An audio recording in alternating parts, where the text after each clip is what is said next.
Okay. Firstly, I've got to say I was not always the biggest fan of Doctor Who, and I'm referring largely to the old Doctor Who, before the modern return of the show.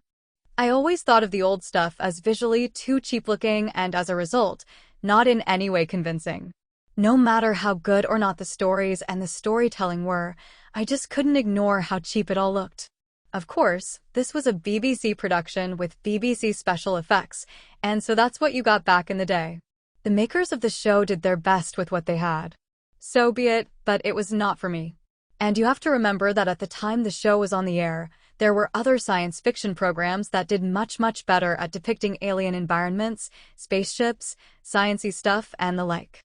I think with science fiction, you've got to be able to splash the cash and make it show on the screen, or at least make it look expensive even if it wasn't. That's a necessity of this genre. If you're gonna put it on TV, it's expensive, Can't get around that if you want to make any science fiction show believable. Eventually, the whole thing was cancelled. Doctor Who went off the air. And for a good few years. And then it came back. And whereas I was not into any of the old stuff, this new Doctor Who, I quite liked. Correction. I liked it a lot. Okay, so for the returning Doctor Who, there've been 3 showrunners. Firstly Russell T Davies, then Stephen Moffat, and then Chris Chibnall. And then Russell T Davies returned again, and he's the guy in charge now. And it's all woke. It's all woke. But hang on, I'll get to that. That first returning Doctor was played by Christopher Eccleston, and his companion Rose, played by Billie Piper. And it was really good. Entertaining. Treated the viewers like adults, with good stories, for the most part anyway. Of course, all TV shows have their ups and downs. But this was mainly ups. And quite frankly, that quality continued when Eccleston was replaced with David Tennant as the Doc. I didn't miss any of the episodes, which for me is saying something. I'm not really into making sure I'm sat in front of a TV screen at the same fixed time, each and every week, like it's some kind of a fixed appointment or something. But that's what I was doing, what I ended up doing. And yep, I was happy to. I started drifting away from Doctor Who, actually during the Matt Smith tenure, but not because of Matt Smith at all, but because of some of the writing and the stories.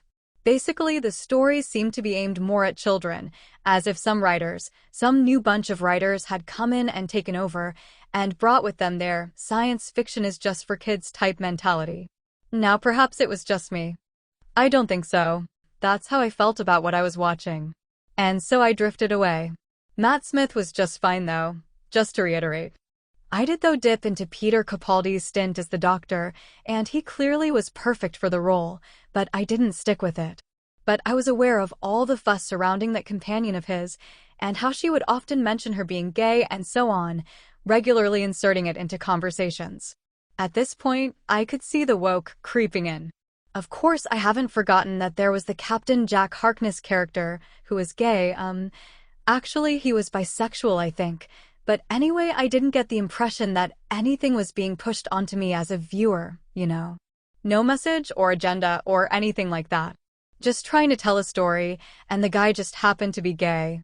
Anyway, and then came the first female Doctor. Definitely agenda pushing without a doubt. All of the previous Doctors were male. Now, if they really wanted a female Doctor, how about explaining how this came to be by writing it in a way that made sense? That could be explained away using the tools and mechanics that are natural to science fiction and fantasy. Make it explainable and logical for Doctor Who, so that it made sense to the story? They certainly did not do that. The BBC themselves, when they revealed Jodie Whittaker would be the next Doctor, pushed the "It's About Time" slogan in their promotions. It's about time, as in, it was wrong that all those previous Doctors were male, and therefore that was clearly discrimination. So now it's time to redress the balance? After all, the job of a writer is to write, to create, isn't it? Why on earth couldn't they have just come up with something, some explanation? They are writers, aren't they? And they are paid to write and create. Had they tried to explain away just how it was that the Doctor was suddenly female in the story itself? Rather than simply declaring, "It's about time," then maybe. And I think I'm right in recalling that the BBC went into overdrive by trying to control the narrative and clamp down on anyone on social media that criticized the gender change. Woke Doctor Who had fully arrived. Oh, and they retconned the Doctor's origin in the episode The Timeless Child. Completely redid his origin. I'd long stopped watching by then anyway. Anyway, a bunch of ever-decreasing viewing figures later, and the first showrunner of this new Doctor Who, Russell T Davies, returned. And the wokeism went into overdrive. Okay, so now the Doctor is a gay black dude?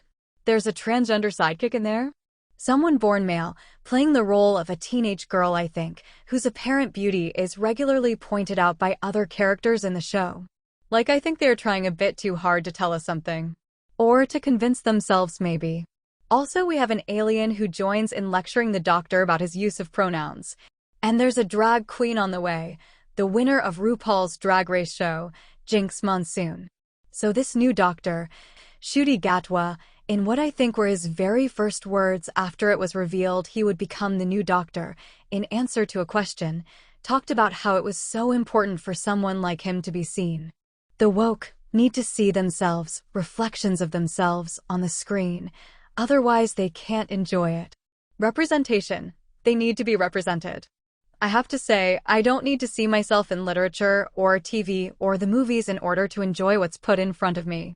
I like being transported into different worlds by the writers.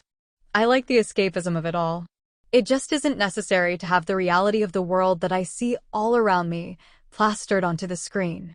This I need to see myself stuff sounds like some type of narcissism.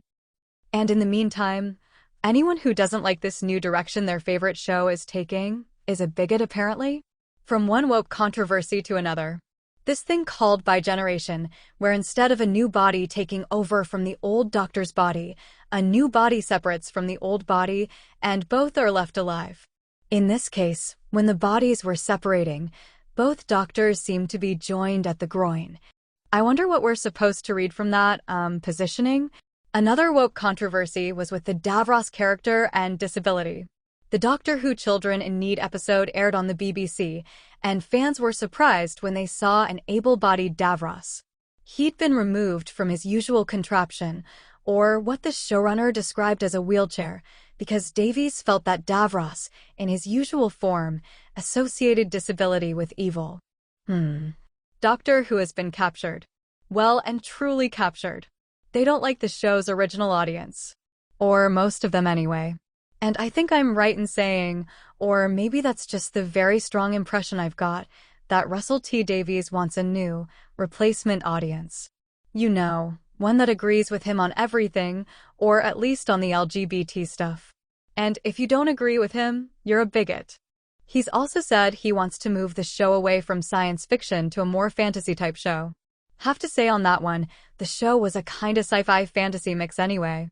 But you can see how he's grabbed the show and is intent on giving it to a new audience at the expense of the fans who followed Doctor Who and have helped keep it alive all these years and decades. Simply, the man doesn't care. He has an agenda and nothing's gonna stop him. He's got Disney money now anyway. And all of that lovely ESG money too. Of course it's not just him alone. It's all of his fellow activists too. And now the latest is that according to Millie Gibson, the woman who plays Ruby Sunday, that's the Doctor's latest companion, she says Russell T Davies is only just getting started. She apparently promises many more things will rock the boat of the Whoniverse in Series 14 in 2024. Millie Gibson said in a newspaper interview that, quote, "There's so many controversial elements to this season, the good sort of controversy. And it's what we need to see on our tellies." Oh boy. She went on to say, "Some people might think, this isn't the Doctor Who I've gotten to know, but I'm really excited to see it. It's really cool that they're doing concepts like these and changing it up." Uh-oh. Doctor Who is well and truly captured. You see, with Russell T Davies and his fellow woke activists, it's not about the quality of the writing or about the canon of the show he inherited, or about the fans of the show that helped keep Doctor Who alive. Nope. None of that matters. He has an agenda. He has a message to push. He has his worldview, a worldview that must be shoehorned into Doctor Who. And if anyone doesn't like it, they can get lost. Go watch something else. Doctor Who is not for you. Not anymore anyway. It's ours now. Us woke people. We've captured it. It belongs to us. We own it. Go away, bigots.